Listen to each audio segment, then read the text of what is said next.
Hello everyone, this is Crota giving you a shoutcast between Argos, Zenith, and FalCon. Now, one of you guys, or a lot of you guys, have been asking me not to cast a match with a Terran player. I asked Argos Zenith, who is obviously a Zerg player, to give me some more, Protoss versus Zerg matchups, and here we go. So we do have a Zerg versus Protoss matchup here on Scrap Station. FalCon spawning as the sky blue or a light blue Protoss player over here at the 3 o'clock position. Meanwhile, Argos spawning over here as the purple Zerg.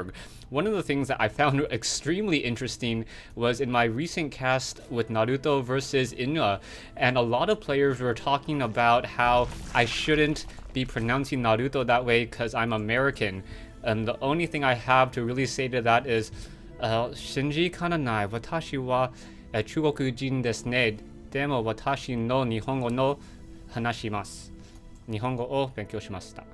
Alright, so if you understood that, then you understood that. It's been a couple years since I spoke Japanese, but I do have all the prophetics down, so that's why I can speak Naruto in the weird Asian way. Now, we do have Argos and FalCon moving out, and now Argos Zenith passing by that Zanaga Watchtower, and will come in for a quick scout. Now, normally, I cannot imagine a Zerg player really scouting out that quickly, and he really just wanted to make sure that there was no some sort of proxy play. So he moved around with that one unit, making sure that there was no proxy, and now moving back. So I guess Argos Zenith kind of concerned about some sort of proxy play, proxy pylons here. As soon as that Overlord got into position and saw that gateway, he knew that he could go for that early hatchery over here instead. So now in comes that hatchery by Argos. We will have FalCon coming up this ramp with this probe and quickly doing some scouting as well. So probe now inside the base. Will he be able to see any sort of spawning pool? Does not see a spawning pool just quite yet. I don't think he went into the back of the base. No, he didn't go to the back of the base, but he somehow must have suspected that, yeah, there is a hatchery down over here. So the hatchery is currently in play. We might see some zealots being chrono boosted. No, FalCon instead going for that cybernetics core. So one of the things that I would have liked to have seen if all of a sudden FalCon had tried to go for a double gate and produce some more zealots, but he does have this assimilator. He could have, I guess, transferred some of those probes off, but deciding not to. Back over here, we now see this drone continuing to fight, chasing after this probe. Has not scouted out over here yet. Really, Argos wanted to make sure that there was no some sort of proxy play, and will be forced to use this drone to go back and look to see if there's any sort of proxy pylon in the base. I'm assuming that he knows that there is not one based upon the positioning of that probe. Back over here, we now have that warp gate research currently being researched as a zealot is now being trained. However, not a stalker, so this overlord still can stay in that position for quite some time.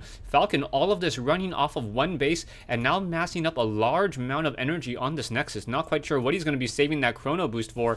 Now it's chrono boosting that cybernetics core. Perhaps he could have done that a little bit earlier, but anyways, Nexus now continuing to train up more and more probes to try to saturate that mineral line. Back over here, Argos did transfer, I believe, a couple of drones. Yeah, 6 drones over here.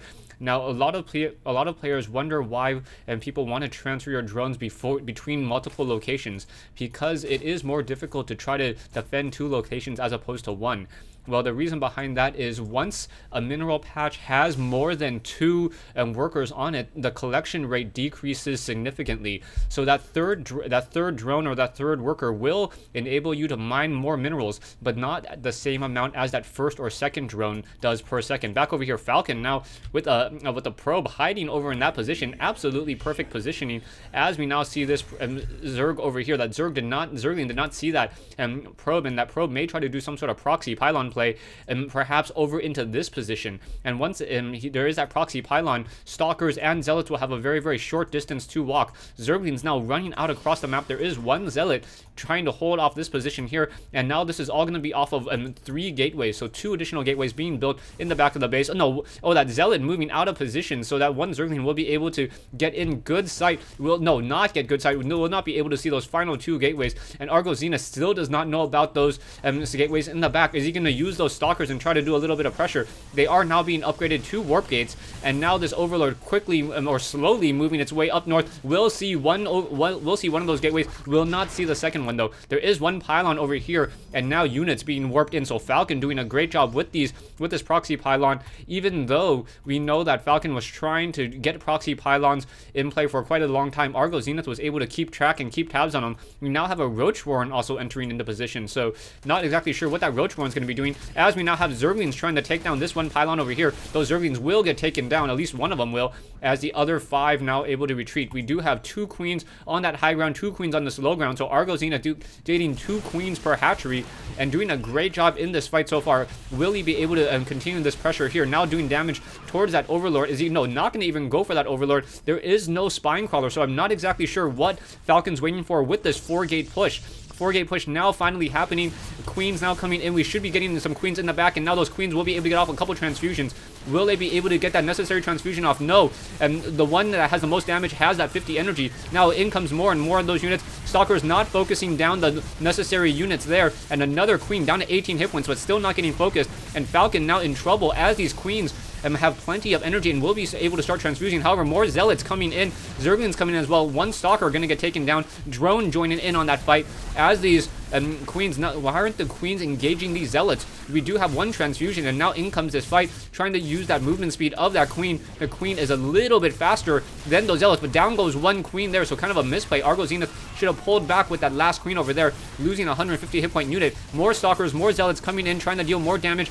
But will this attack be sufficient? As Roaches now once again joining in on this fight. We are still at tier 1, so we are not going to be getting any of that weapons upgrades, as we do have queens and roaches gathering. This 1 Zealot at 2 hit points, leading the charge and quickly dying, as the Zealot now pulling back once again. Another roach making a caught in transition, now trying to pull back. Roach is getting a couple quick hits there, and another Zealot getting taken down. Another creep tumor must slowly be positioned and created, and it would be very, very beneficial if FalCon can take down some of those units, or some of those creep tumors. 1 creep tumor has been taken down, but another one over here will be sufficient, and now continue to extend that creep. We also have a Spine Crawler now in position.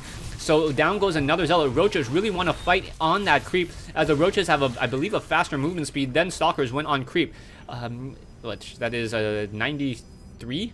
2.93 compared to the Stalkers, 2.95. Oh no, a little bit slower. But back over here, Stalkers now taking their time and destroying these destructible rocks over here. Roaches may be able to get into that position and now try to get a surround on some of those Stalkers. Stalkers now engaged in a fight. Roaches continuing to push, and now those Stalkers have nowhere to run, nowhere to hide, as more units now being warped in over here. These Roaches need to get engaged in this battle. Want to try to take down these backdoor rocks, as a queen now joining in on this fight. Is this queen going to get another transfusion off? A lot of low hit point Stalkers there, as that Stalker going to get pecked away, and now a Stalker's on the run.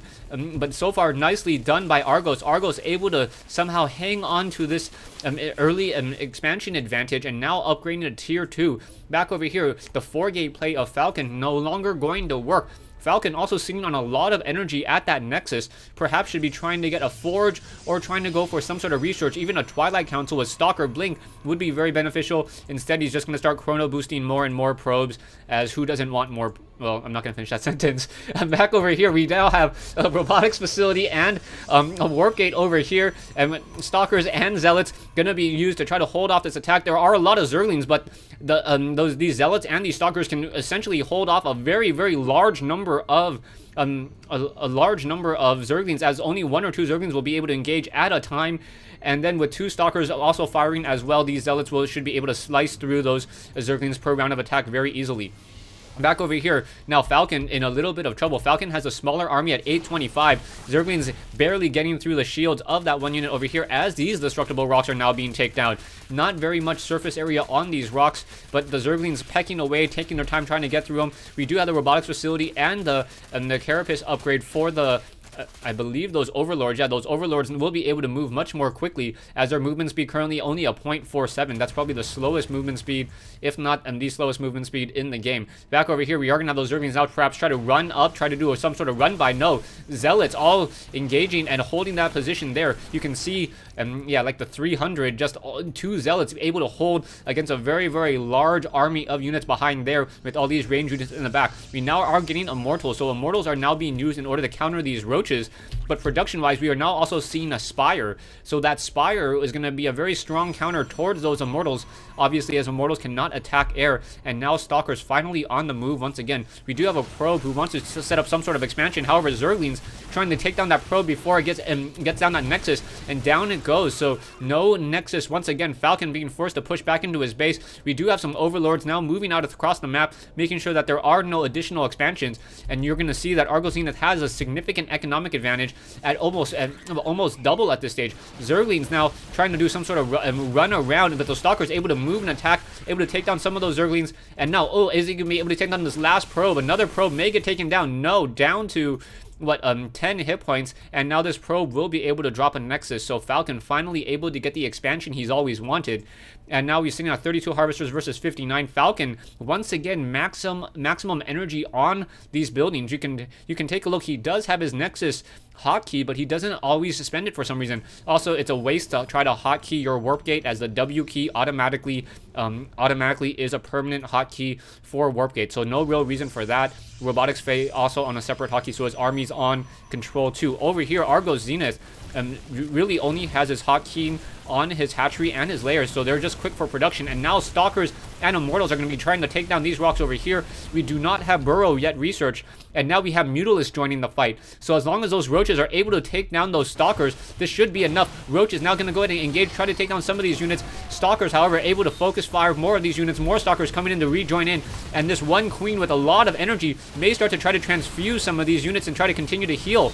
Is he going to be able to heal any more? Stalkers coming in now, Zerglings coming in as well. Another transfusion, so beautifully done, trying to keep up these Spine Crawlers, and that Queen still has plenty of energy. One Stalker, or one Mutalisk in the air. Sorry, not 8 Mutalisks in the air. Now trying to clean up the rest of these units here.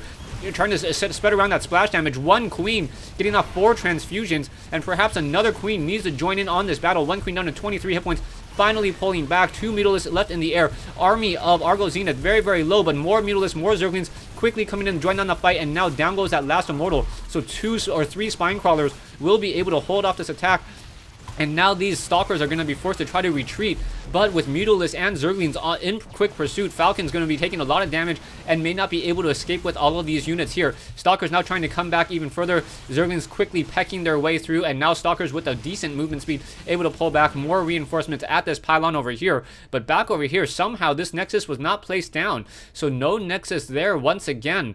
So really, Falcon in a desperate trouble. If this is a war of attrition, he definitely cannot win, as we now have, what, 3 Spine Crawlers going to be able to root just in time to stop all of these units, and Falcon decides to call GG, knowing that he does not have that expansion. And he really needed to try to capitalize on this army. You can see him already down to 550, and now, oh, we had a massive number of Overlords hanging out in the base of Argos Falcon, and I believe Falcon thought that there was some sort of drop in play, but no drop in play. Argos just faking some sort of drop and able to convince Falcon that he would not be able to win that game. So a really nice strong push, 4-gate push by Falcon. Both players did a lot of that hiding of pylons back and forth. Argos Zenith most likely knowing from some sort of scouting report that Falcon likes to use 4-gate push with a proxy pylon on Scrap Station, so he was constantly looking for it. You can see that early drone and constantly looking around the map, even coming out over here before setting up his hatchery back over here. But yeah, and even though he was constantly on the lookout for it, Falcon was still able to set up 1 pylon here and still 1 undiscovered pylon back over here. So those units would have been able to warp in and continue to push. However, Argos Zenith also training up 4 Queens in that early battle, and with those 4 Queens and a couple key transfusion with Roaches, was able to fend off that attack. Thanks for watching. Thanks for listening. I hope you guys enjoyed this 1v1 replay here between Argos and Falcon here on Scrap Station.